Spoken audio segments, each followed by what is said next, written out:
years, Asian countries have been criticized for the practice of killing and eating dogs and cats. This practice is seen as barbaric, backwards, and completely inhumane by the Western world. One famous example is the Yulin Dog Festival. In Yulin, China, thousands of dogs are slaughtered for their meat because it is believed dog meat brings good health. Despite backlash from activists, the people of Yulin continue the festival. They view it as a part of their culture and they shouldn't be forced to change. 不是很残忍吗？哪里残忍？鸡牛要更残忍咯！那个牛帮你们耕田的，你更残忍咯。外国人觉得，狗是通人性的，是通人性的，然后牛不是。牛也通人性的话，有一些不通啊，有一些通人性，有一些是菜，这种是菜狗。然后我们在印度嘛，它牛是神嘛。我知道。你们吃牛，你英国吃牛，他印度人全部反对你们英国人，他怎么可以呢？是不是一样的一个道理啊？是不是？那是我们的自由嘛。We criticize these Asian countries for abusing dogs and eating their meat, but we have animal rights issues in the US as well. Major industries paint their company practices as completely humane, but in large corporations, neglect and animal abuse can be found. These cows belong to a farm under Leprino Foods Co. Leprino Foods Corporation supplies cheese to large corporations such as Papa John's, Domino's Pizza, and Hot Pockets.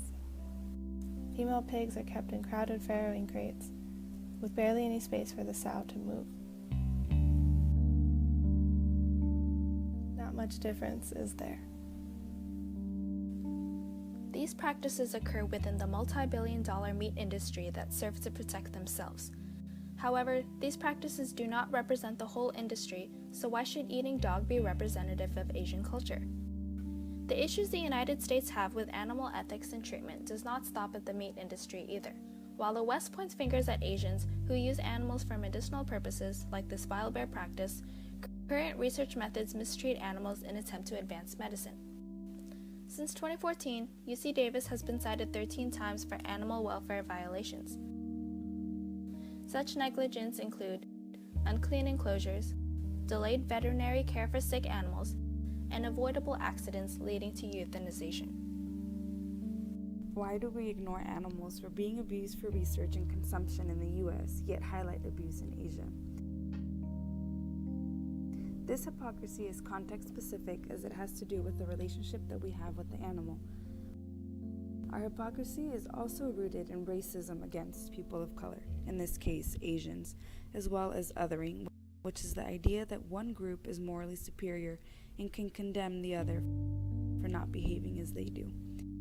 The United States sees themselves as morally superior over Asian countries.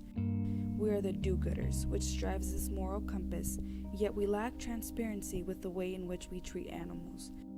Activism for animal rights not only exists in the United States, though the whole race is generalized as being barbaric because of some of their practices. There are people in Asia who don't agree with such behavior.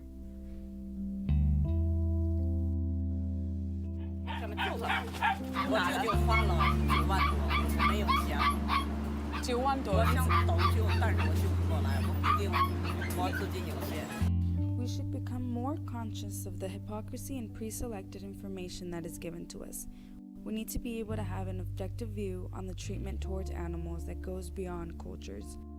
The United States is not the absolute moral compass, and Asia does not have the most barbaric treatment of animals.